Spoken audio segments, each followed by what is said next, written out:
What if the band that stomped their way to 35 million records never got the respect they deserved? A singer's throat shattered by boots outside a nightclub, right before the kind of break that could have changed everything. 14 cardiac arrests in a single day, and he still found his way back to the stage. Then the war no one saw coming. 2 versions of Sweet, same songs, different lawyers, playing the same dying circuit. The glitter hid everything. This is the rise and fall of Sweet. London, 1968. The British invasion had already swept the world, but in the pubs and rehearsal rooms of Middlesex, 4 young men were still fighting for their shot. They weren't schooled musicians with industry connections. They were working-class kids with amplifiers, ambition, and an absolute refusal to give up. The seeds of Sweet were planted in a local band called Wainwright's Gentlemen, a group that, earlier in the 60s, briefly featured a young singer named Ian Gillan, long before he went on to front Deep Purple. By the time the future members of Sweet passed through, Gillan had already moved on, but the band's revolving door of musicians created the path that led to Sweet. When Gillan moved on, a Scots-born vocalist named Brian Connolly stepped in. His voice had a raw magnetism, the kind that could hold a room without trying. Alongside him stood drummer Mick Tucker, a ferocious, technically gifted player who hit the kit like he had something to prove every single night. Before we continue, don't forget to like and subscribe to the channel. Connolly and Tucker had grown restless inside Wainwright's Gentlemen. The musical ambitions didn't match, so they walked. They formed their own outfit, initially calling it Sweet Shop.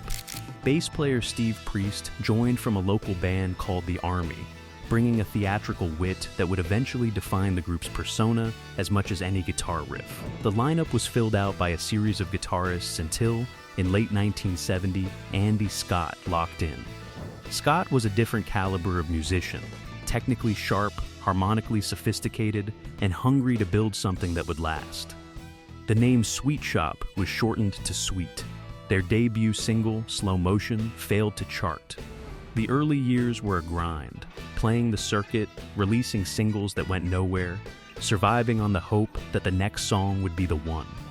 That next song didn't come from the band itself.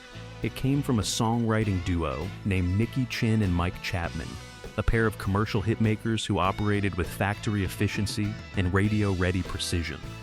In 1971, Sweet paired with Chinachap, as the duo was known. The partnership launched almost immediately. Funny Funny reached number 13 on the UK charts. Coco climbed to number 2. Sweet were suddenly everywhere, but there was a cost. Chin and Chapman were writing pop songs, catchy, commercial, radio-friendly material that the band felt was beneath their abilities. These were musicians who wanted to play hard rock. Brian Connolly would later describe the band in those years with a bitter self-awareness, 4 musicians playing a role, suppressing what they actually were in exchange for the chart positions they desperately needed. The resentment was already forming beneath the sequins, and it would take years to fully surface. By 1972 and 1973, the Chin-Chapman formula began to evolve.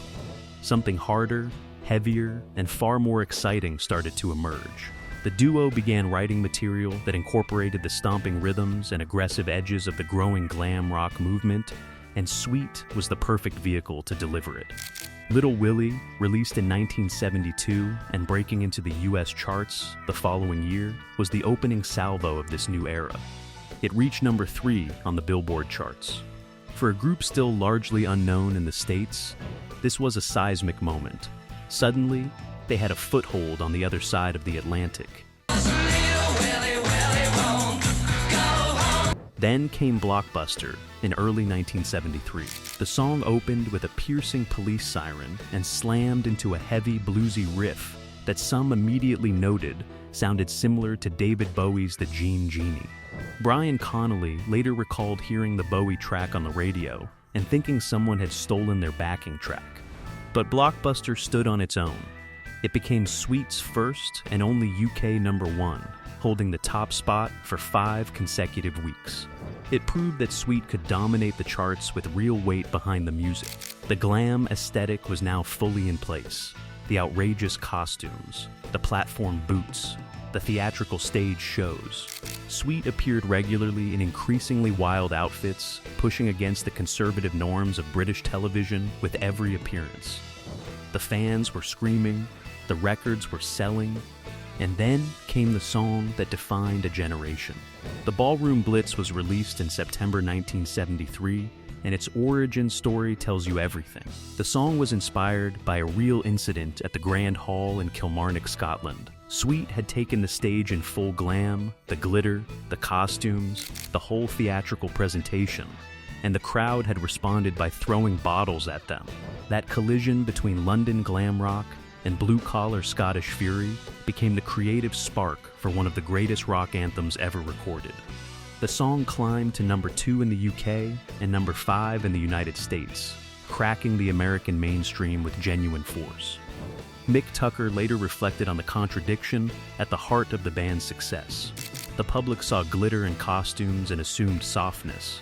The reality was something else entirely. These were, in Tucker's own words, womanizing, drug-taking, hell-raising men who happened to be dressed in sequins. The image was theater. The music was real.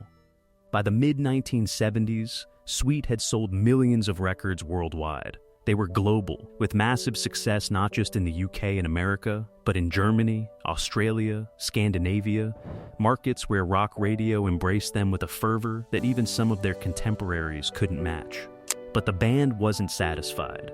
They had the hits. What they didn't have was respect, and they knew exactly where it needed to come from. They had to write their own music. The 1974 albums Sweet Fanny Adams and Desolation Boulevard represented their declaration of independence. These weren't just chin-a-chap vehicles, they were albums where the band's own pen drove the material on the B-sides and deeper tracks. Sweet Fanny Adams drew immediate comparisons to Deep Purple and The Who, showcasing a hard rock credibility that the press had always denied them. In the United States, Desolation Boulevard was certified gold in 1976, becoming their most commercially successful album release across the Atlantic. By the summer of 1974, the band had effectively moved away from Chin and Chapman. There was no dramatic press release, no public statement. They simply decided they were done being managed by someone else's creative vision and began phasing out the partnership. The ultimate proof of concept arrived in March 1975 with Fox on the Run. This was the first Sweet single, where the A-side was written entirely by the band. Fox on the Run reached the UK Top 3, hit number 5 on the Billboard Hot 100, and sat at number 1 in Australia for 6 consecutive weeks. They hadn't just proven they could survive without the hit machine, they had thrived. That autumn, Sweet mounted a 3-month American tour that represented the peak of their popularity in the United States. Arena shows, screaming crowds, the swagger of a band that had finally arrived on their own terms. Andy Scott later reflected that this period proved what he had always believed, that the playing competence inside Sweet was something most people had never expected from a bubblegum act. But success at this scale carries its own particular weight. The ego that had driven the band's desire for independence was now beginning to turn inward. The same pride that had pushed them to fire their producer and write their own hits was starting to create friction within the group itself. Nobody could see it clearly yet, but the illusion of control was already starting to crack. The blow that changed everything didn't come from a record label or a bad review. It came from outside a nightclub in early 1974. In an attack that was as brutal as it was random. Brian Connolly, the voice of Sweet, was assaulted outside a venue, kicked repeatedly in the throat by multiple attackers. The injuries were severe and permanent. His vocal cords were damaged. The high-pitched harmonies that had been the signature of the Sweet sound were suddenly beyond his physical reach. The irony is that this attack came just as the band was being talked about as a possible opener for The Who on a major UK tour. Whatever momentum they had toward that kind of rock credibility showcase evaporated almost overnight. The band adapted. Andy Scott and Steve Priest stepped up to carry more of the vocal weight on subsequent recordings. The sound shifted harder, heavier, darker, partly by artistic choice, partly by necessity. The 1976 album Give Us a Wink captured this evolution, with a more metal-influenced sound that compensated for Connolly's limited range. The hit single Action from that period still crackled with the old energy. But the magic of those four voices weaving together the way they had on Ballroom Blitz was compromised, and the band knew it. Everybody wants a piece of the action. Compounding the physical toll was something harder to discuss in public. Brian Connolly was drinking. Seriously, chronically, increasingly. The pressure of fame combined with the frustration of his physical limitations created a cycle that alcohol seemed to ease, but only deepened. Andy Scott later recalled that studio sessions became logistical exercises in managing Connolly's sobriety, getting him into the recording room early in the morning, hoping to catch him in a state where a usable vocal performance was possible. The last top 10 hit of the classic era was Love Is Like Oxygen, released in January 1978. It reached number 9 in the UK and number 8 in the United States. There were moments in those sessions where it seemed like the band had genuinely turned a corner, where the vocal performance reminded everyone of what he was capable of at his best. But the American tour that followed told the real story. The drinking had become impossible to hide or manage. Connolly was increasingly unreliable on stage. The gap between what Sweet could be and what they were becoming was widening with every show. The band that had fought so hard for their artistic identity was now fighting a different kind of battle, one they didn't have the tools to win. In early 1979, Brian Connolly officially left Sweet. The announcement framed it as a mutual decision, a move toward a solo career. The reality was starker. Connolly's alcoholism had reached a point where the rest of the band could no longer function around it. The trust was gone. The patience was exhausted. The remaining trio of Steve Priest, Mick Tucker, and Andy Scott attempted to continue as a three-piece. Their 1979 album, A Cut Above the Rest, reached number 151 on the American charts. And then Sweet never returned to the US album charts again. The commercial engine had stalled. Without Connolly, and without the Chinachap hits that radio remembered, the band's American profile evaporated with devastating speed. By 1982, the original group had officially dissolved. And then things got genuinely complicated. Brian Connolly formed New Sweet in 1984, taking the name on the road with a new lineup. Andy Scott and Mick Tucker reformed their own version of Sweet in 1985. Suddenly, two different bands were playing the same cities, the same venues, booking the same fans, performing the same songs. The legal rights to the name became a battlefield, eventually settling into a geographic split that would have been farcical if it weren't so genuinely sad. Steve Priest held the rights to Sweet in the United States and Canada, while Andy Scott controlled the name in the UK and Europe. The bitterest moment in this entire saga came in 1988. Producer Mike Chapman, the man who had been there from the beginning, who had written and produced the hits that made them famous, invited the classic lineup to Los Angeles for what was intended to be a reunion recording session. For a brief, flickering moment, it seemed like the story might have a different ending. It didn't. Chapman recalled meeting Brian Connolly at the airport and barely recognizing him. The man who had walked onto stages in glitter and boots, who had held entire arenas in his voice, had become, in Chapman's own words, a little old man, shaking, ghostly white, a shadow of what he had been. The session was abandoned before it started.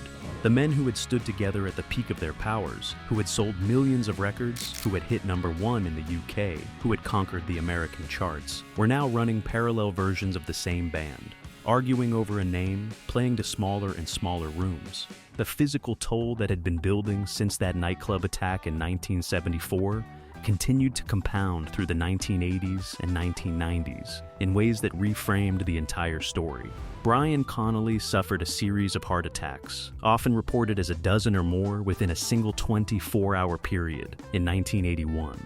He was, in many measurable ways, a broken man in his 40s. Yet he continued to tour. He continued to perform under variations of the Sweet name, fronting his own version of the band that bore the legacy he couldn't quite walk away from. On February 9, 1997, Brian Connolly died from liver failure and repeated heart attacks. He was 51 years old. Mick Tucker, the powerhouse drummer, whose technique had been the rhythmic spine of every great Sweet recording, was forced to retire in 1991 due to failing health. He died of leukemia on February 14, 2002, at the age of 54. Steve Priest had found a kind of second life touring North America with his Los Angeles-based version of Sweet, bringing the music to audiences who still wanted to hear it. He passed away on June 4, 2020, at the age of 72. 3 of the 4 members of the classic Sweet lineup are now gone. Andy Scott alone survives, still touring, still performing the songs, still carrying the name into whatever audiences will have him. Even now, the legacy remains contested. In recent years, a version of the band has toured in the United States without any original members. The legal geography of who owns the name in which country remains a defining feature of the band's story. Even decades after the war was supposedly settled, the music outlived the men. Whether the name outlives the mess is a different question. Here is the thing about great rock music: it doesn't care about lawsuits. The Ballroom Blitz is still on the radio. It's in sports arenas before big games, in movie trailers, in television commercials for products that want to project energy and attitude. The siren opening of Blockbuster still triggers something in anyone who heard it the first time through a transistor radio speaker. These aren't just nostalgia artifacts, they are genuinely great recordings that hold up across 5 decades, because the craft inside them was real. Sweet was never just a pop act, they were a hard rock band that happened to wear glitter, that happened to get their start through a commercial hit machine, that happened to fight their way out of someone else's definition of what they should be. The tragedy is that by the time the world was ready to grant them the respect they had always deserved, the band was gone. Not in the clean way that bands go, not retired, not gracefully concluded. Gone in the way that happens when pride and alcohol and lawyers get involved. When ego makes reconciliation impossible. When the war goes on so long that people start to forget what they were fighting for. But the songs don't carry any of that weight. Put on Fox on the Run and it sounds exactly like it did in 1975. Put on Ballroom Blitz and the room still moves. That's the part that matters. Sweet proved that you can sell 35 million records and still feel like the world owes you something. They fought for artistic respect, paid for it with their health and their brotherhood, and won a legacy that outlasted everything else. The glitter is long gone. 3 of the 4 are buried, but the songs refuse to die. Do you remember the first time Ballroom Blitz hit you? Drop it in the comments, and don't forget to like and subscribe for more stories from rock's golden era.